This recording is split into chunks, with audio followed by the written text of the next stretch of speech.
due to some technical difficulties, a matter of storage being full, we had to split this Maamer, this discourse, into two parts.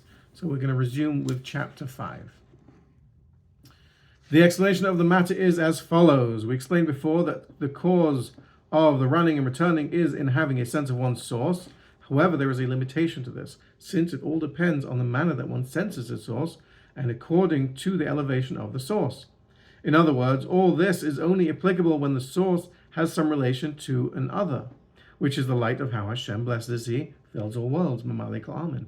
For as known regarding the light of how Hashem, blessed is He, fills all worlds, even the loftiest level in this has some relation to an other. And this is because the drawing forth of the light of Hashem that fills all worlds is by means of the restraint, the tzimtzum, of the light. For even the first revelation of the line of the kav is by means of and follows the first restraint, the tzimtzum harishain, which is the matter of the withdrawal of light. Only afterwards there was a drawing forth of a line of revelation, of a kav, in a way of leap, dilug. And though it is true that the drawing forth of the line of the kav is due to the fact that there was a return and illumination of the aspect of the light of the unlimited one, blessed is He, that preceded the restraint, the tzimtzum. Nevertheless, this itself is specifically through the separation affected by the restraint, by the tzimtzum. Thus, in regard to the line, the kav, although it is drawn from the light of the unlimited one, blessed is He, that precedes the restraint of the tzimtzum, which is the meaning of the subsequent return and illumination of light. Nevertheless, it is in the aspect of a constricted line of the kav of illumination that is tailored according to the capacity of the worlds, and thus comes forth in a manner of the divisions and gradations of up and lower. Now, because even as it is in its root, the light of Hashem, blessed is He, that fills all worlds, Maamer, is the aspect that gives room and possibility for the existence of an other. Thus, the aspect of running that is within it, whether it is the desire to become totally included in the source, or whether it is the desire for the source to become revealed in the place of the light, it is not a complete and total nullification of the sense of separate existence, the bittul v'metzias. For even as it is in its source, for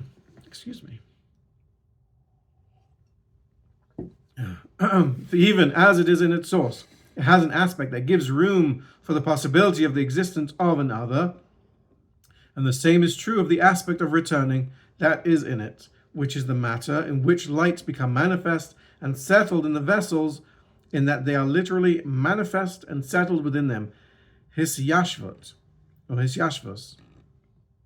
In contrast, the returning and the running and returning, that is from the aspect of how Hashem, blessed is He, utterly transcends all worlds, sovikal almin, is entirely different. For the light of Hashem that transcends all worlds, the sovikal almin, even though it too is drawn down by means of the line of the kav, since all the circles of igulim are drawn forth by means of the line of the kav, nonetheless their root is in the light of the unlimited one, blessed is He, and precedes the restraint and lessening of the tzimtzum. That is, they are from the general great circle, the igul hagadol, that precedes the line. Thus, the restraint and lessening does not affect them to such a great extent. Thus, the running of this state is such that he desires to become entirely nullified of his existence, since in his source there altogether is no room for the existence of an other.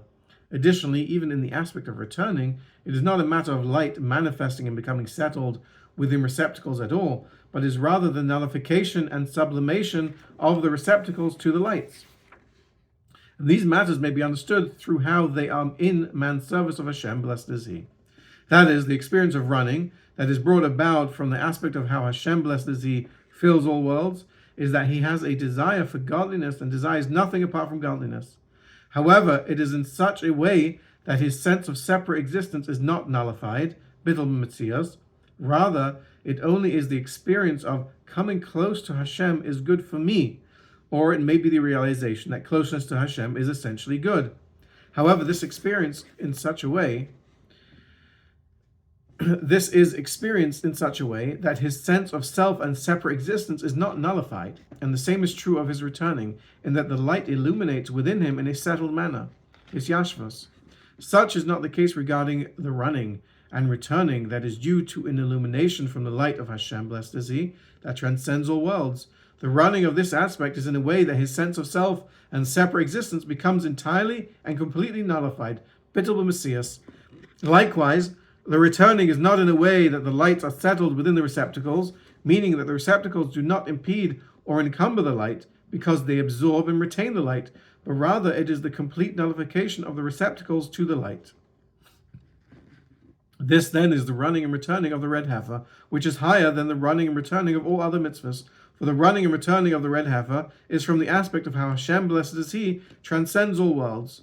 And because of this, we find both motions of running and returning in the singular matter of the red heifer, these being the two aspects of the ashes and the living spring waters that are found together. That is, the ashes alone cannot render purity, nor can the living spring waters alone render purity. Rather, it is only when both are found together at once, indicating that this is specifically from the transcendent aspect of how Hashem, blessed is He, utterly transcends all worlds. Chapter 6. This then explains the aforementioned verses. And Hashem spoke to Moshe and to Aaron, saying, "This is the decree of the Torah which Hashem has commanded, saying, Speak to the children of Israel, and they shall take to you a completely red heifer, which is without blemish, and upon which a yoke has not come," etc. The first time it states, "and Hashem spoke," refers to the aspect of the lower name Hashem, which is the name Hashem, Yud-Kei Vav-Kei, as it is expressed in the chaining down of the worlds, the Shtalshalos. And this is the aspect of how Hashem, blessed is He, fills all worlds. And the verse thus informs us that it is from this aspect that the speech came forth to Moshe and Aaron. The continuation of the verse which Hashem has commanded refers to the upper name Hashem, that is the essential name of Hashem, of the most ancient one, Atik, who entirely transcends the chaining down of the worlds of the Shtalshalos. In this essential name of Hashem, there is no room for the existence of any other at all. And thus it is from there that the matter of the red heifer is drawn forth. And this is also why it is called the decree, the chukas of the Torah. This is the term decree. Chukah is of the same root as engraving, chakika. Now the difference between the letters that are engraved, chakika, and letters that are written, kasiva, is well known. Namely, written letters are essentially extraneous to the parchment, and even though they become bonded to it by being written upon it, in contrast, letters that are engraved, chakika, are not extraneous to the things upon which they are engraved. This is the reason that the commandment of the red heifer is called the engraving, the chukas of the Torah, in that it is from the aspect of the upper essential name Hashem, that is the most ancient one, Atik, in whom there is no possibility of any other whatsoever. This also explains what our sages of blessed memory stated in Midrash, that when Moshe arrived at the Torah portion that discusses impurity, that is contracted from a corpse, Moshe inquired of the Holy One, blessed is He, Master of the world, if a kohen or a priest become impure through touching a human corpse, what means is there for his purification? And when the Holy One, blessed is He, did not reply, the face of Moshe turned yellow at that time. And when they subsequently reached the Torah portion of the red heifer, the Holy One, blessed is He, said to him, "This is his purification, and they shall take some ashes from the burning of the sin offering." The reason Moshe's face turned yellow is as follows. When it comes to all other matters of impurity, there still remains some godly vitality in them, and therefore they can be purified.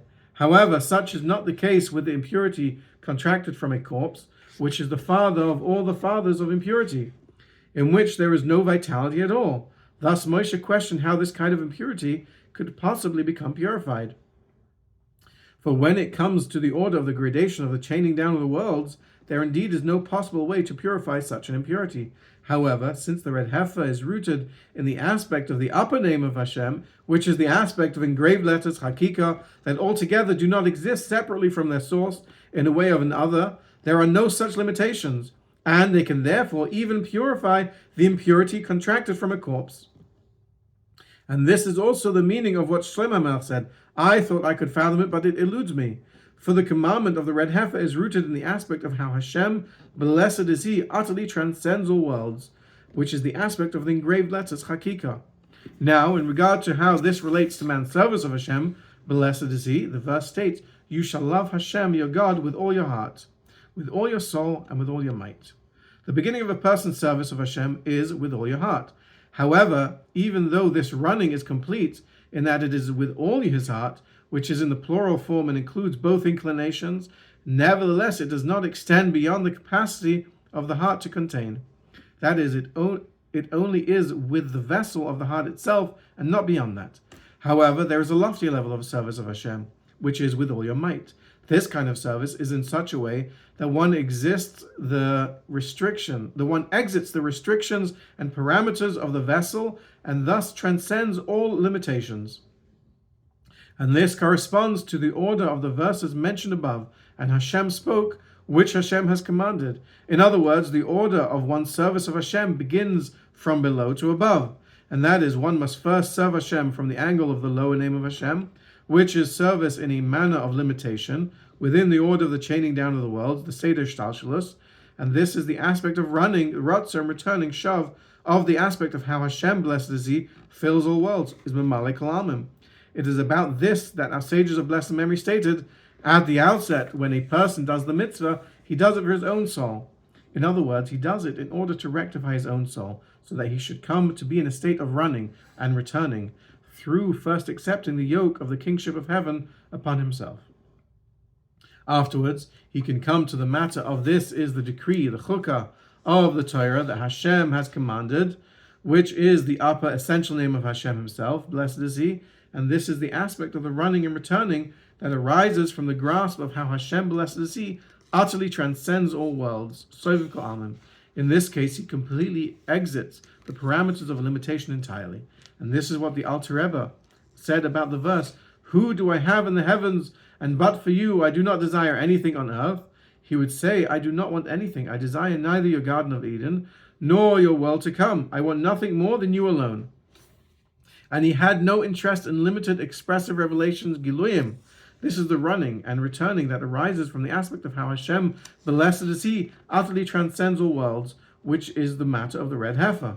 Through all of the above, we can also understand why we read the portion of the red heifer, the Parshas Parah, prior to the week when we read the portion of the mitzvah of the new moon, the Parshat Chodesh.